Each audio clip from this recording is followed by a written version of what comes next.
Sorry for the interruption. Now, in blood, what is there? It has the two parts, that is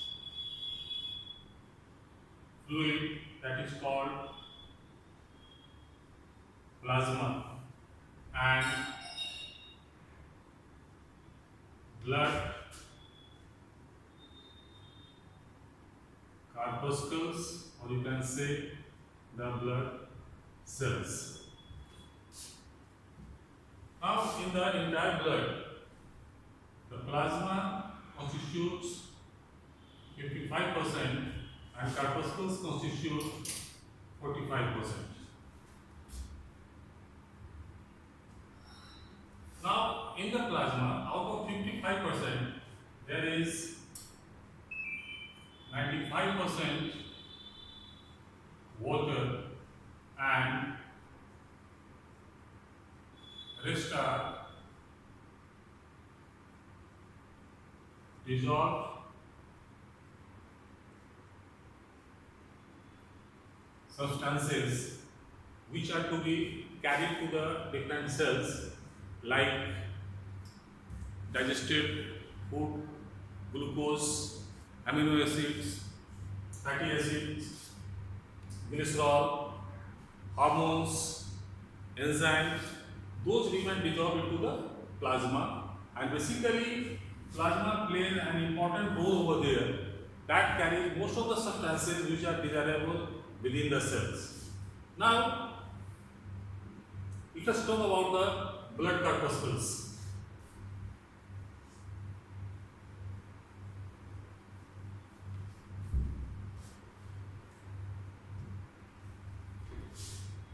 We have got the different kinds of blood corpuscles. First one, that is the middle part, erythrocytes or red blood corpuscles. This is red color is due to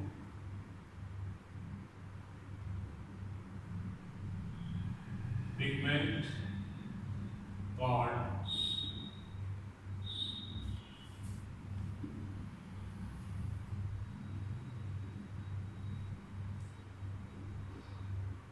hemoglobin. In fact, 90% of RBCs is hemoglobin. HB derived the short form of the hemoglobin. And RBCs, they are the major part of the blood. That's why the color of blood is red. And this function is to carry oxygen from lungs to the cells through hemoglobin, as we have already discussed about it, how it is being combined to the hemoglobin and how it is being carried out. So RBCs are basically involved into the oxygen transportation to the cells from the site they are getting obtained. Now some of the facts about RBCs. They are biconcave in order to provide a very large surface area so that they can carry maximum oxygen, and also RBCs, they don't have even the mitochondria in order to accommodate more and more hemoglobin into it. The objectivity is to carry maximum oxygen to the various cells. Now, if I talk about RBCs,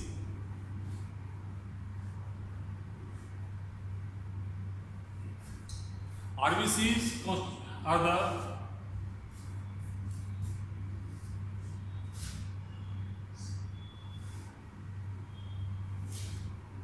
that is the 30 milliliter per kg of the body weight. RBCs are the 30 milliliter per kg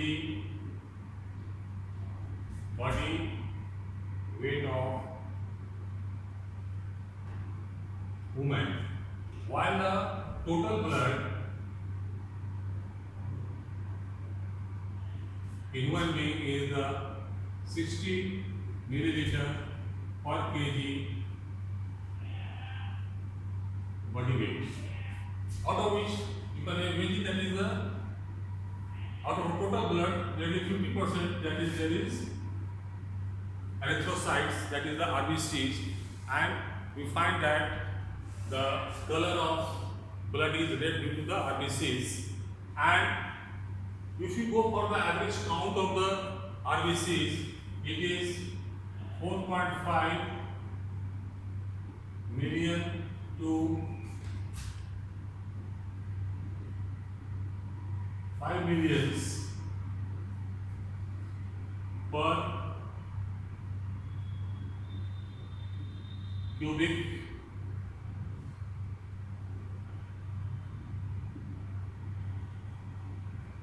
centimeter. Now, where do these RBCs form into our body? What is their lifespan? So, these RBCs and other blood cells as well, they form into the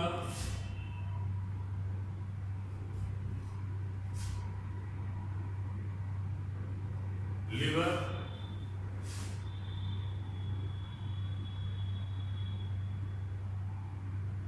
bone marrow, and they have got the lifespan of 120 days. Once they are formed and become mature, thereafter they can survive for 120 days, after which these RBCs go into the liver, there they get destroyed, and the bilirubin that is formed into the gallbladder, that is they are the nothing but the destroyed RBCs.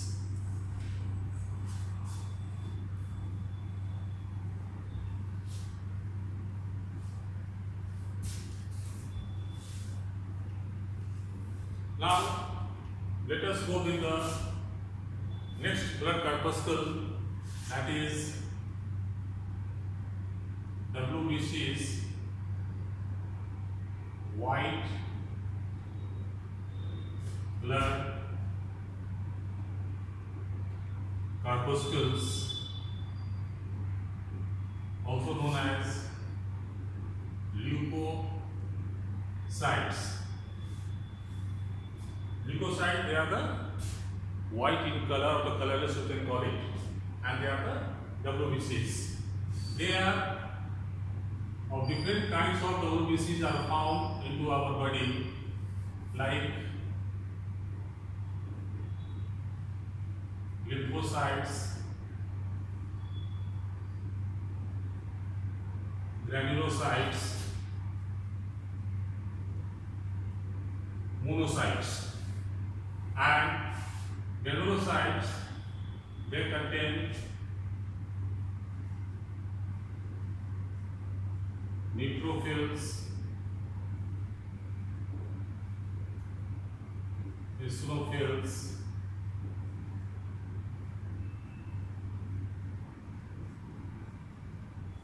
basophils. In fact, these all WBCs have the different functions, but collectively we can call that they are involved into the body defense mechanism. Means they are amoeboid in nature, and whenever any foreign body like germs and all, they are found into the blood, they have entered somehow, they engulf them like amoeba, and that process is known as the phagocytosis.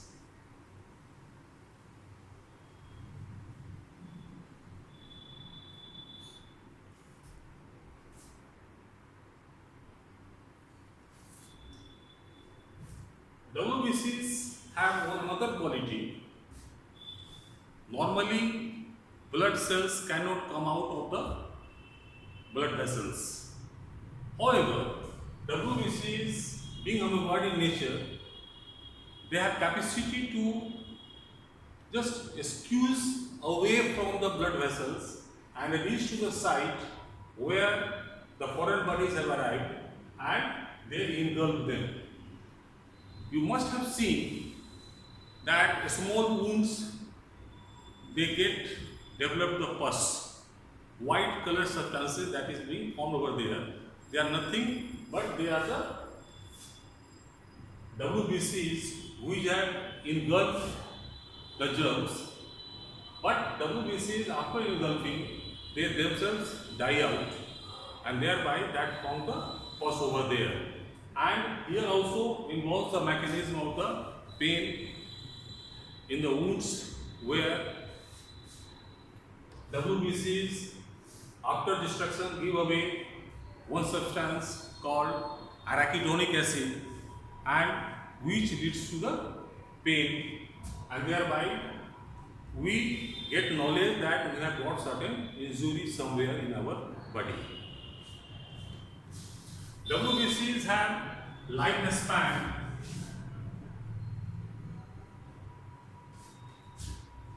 (7 to 10 days). Now we are observing over here the different blood corpuscles have the different lifespans. So obviously these blood vessels, they form, destroy, and new blood cells are always formed, and that is a continuous process as long as we survive. So WBCs are involved into the body defense mechanism.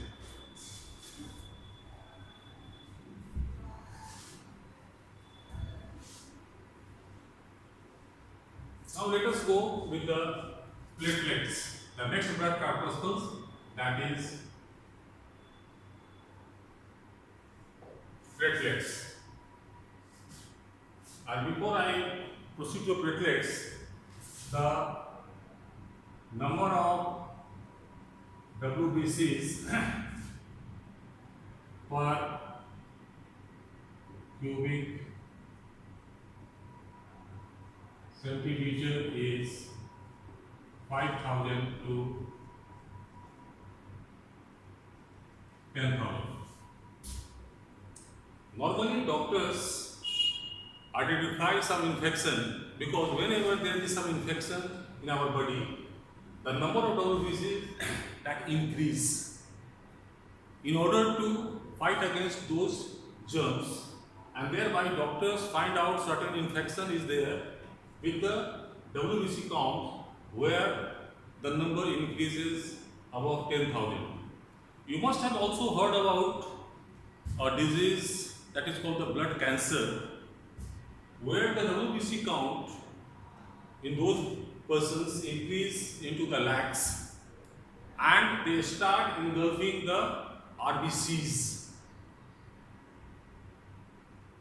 and that is the condition due to which the people die because of the blood cancer. Now, platelets, these are the smallest blood corpuscles present into our body. The average lifespan, that is, it is also having the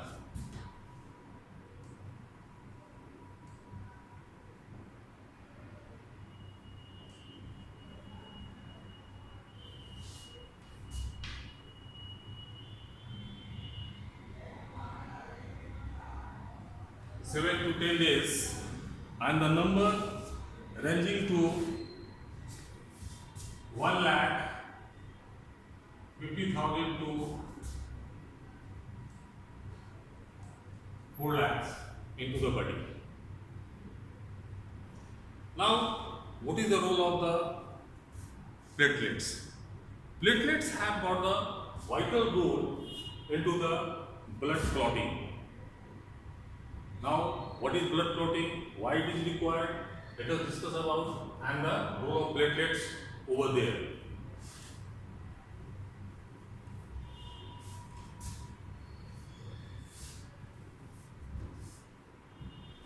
Suppose we have a water pipe where somewhere some rupture is there and water starts leaking into it, through it. What we do? We don't discard the pipe as a whole, rather we put a plug over here to stop the water discharge from this damaged part. In the same manner, since in our body it has been covered with the total network of the blood vessels and majority are the blood capillaries, and off and on, whenever we get an injury, what happens? After that injury,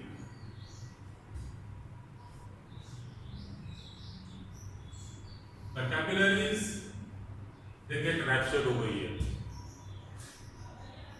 If this rupture or this damaged part is not repaired, what will happen? The blood will come out through this rupture, and ultimately total blood loss will be there, and if blood loss will be there, the total transportation system will get collapsed over there. Our cells will not get the required substances, our cells will not get oxygen, and basically in the lack of oxygen, first our brain cells will die, and thereafter we will go into the coma, and gradually other organs will also stop their function. So this is very much necessary. So whenever there is any rupture or damage or injury into the blood capillaries, they are to be plugged. Now how it is being getting plugged over here?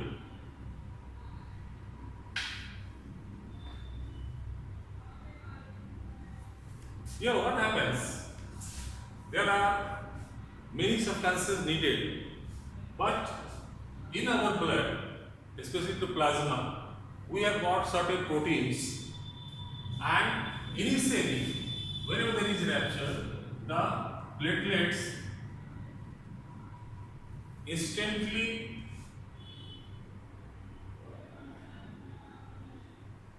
adhere and stick to each other and try to just cover this damaged part.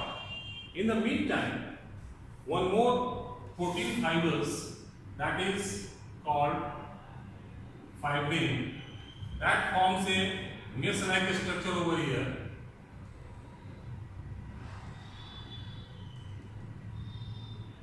where the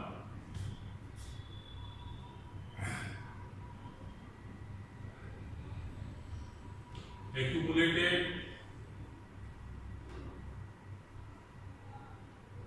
platelets and RBCs are trapped over there, and after drying up, that forms a blood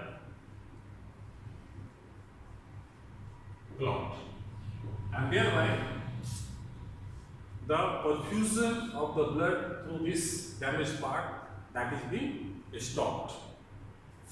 Once clotting, that is the plugging, is being done, thereafter gradually new cells within it that forms, and these blood capillaries are being repaired. Once the cells are being formed, new cells are formed, their clot that comes out, and thereafter the total repair takes place. You must have seen in some of the cases when the bigger injury is there, what doctors do? Doctors go for the stitching.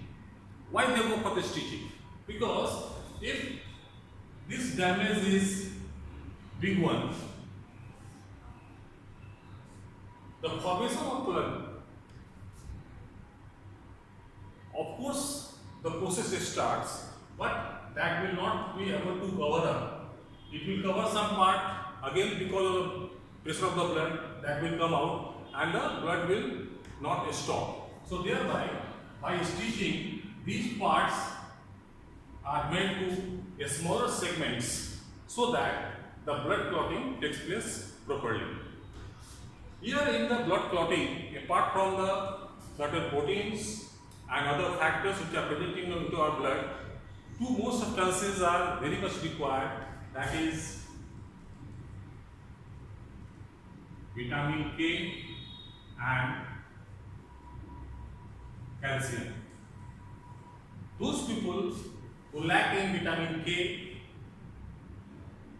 and or calcium, I mean either vitamin K, either calcium or both, they don't get this bleeding part repaired very easily.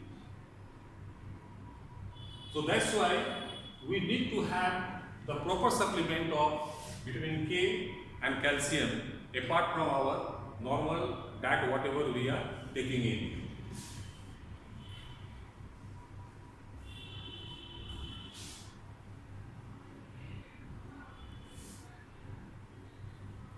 So I hope I am clear about some of the facts what I have narrated about the blood. Now let us talk about the lymph. Lymph is also a yellow, or you can say a straw colored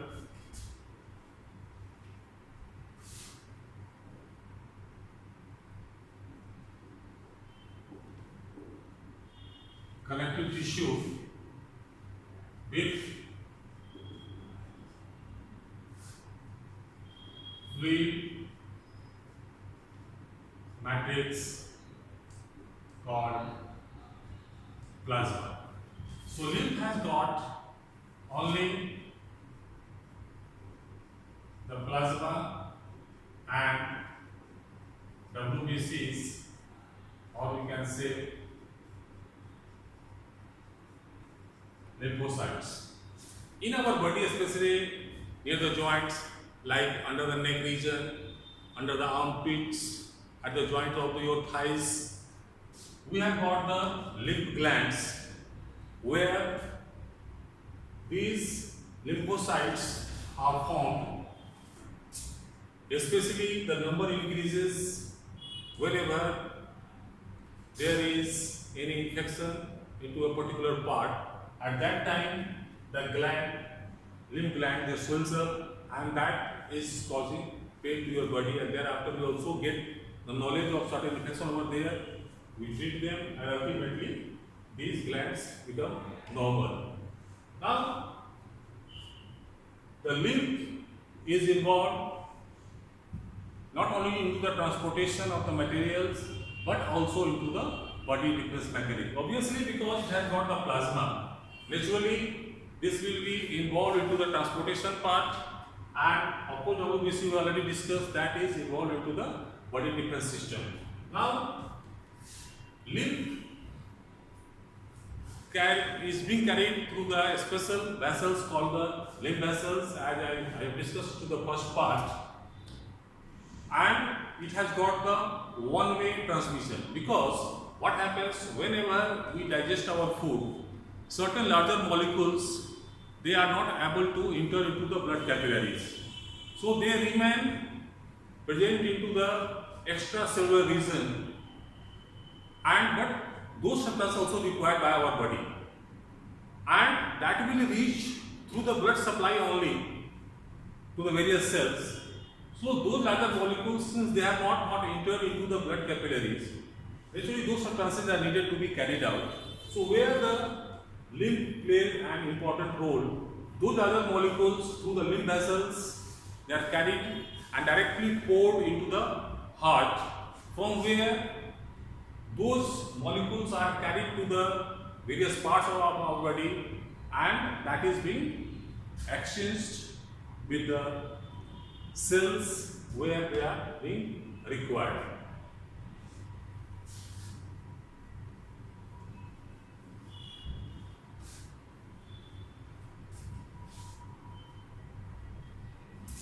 So with this, we end our transportation part 2 related to the blood. Now, in the next part, we will discuss about the heart, its structure, its function in details, into the next part. Thank you.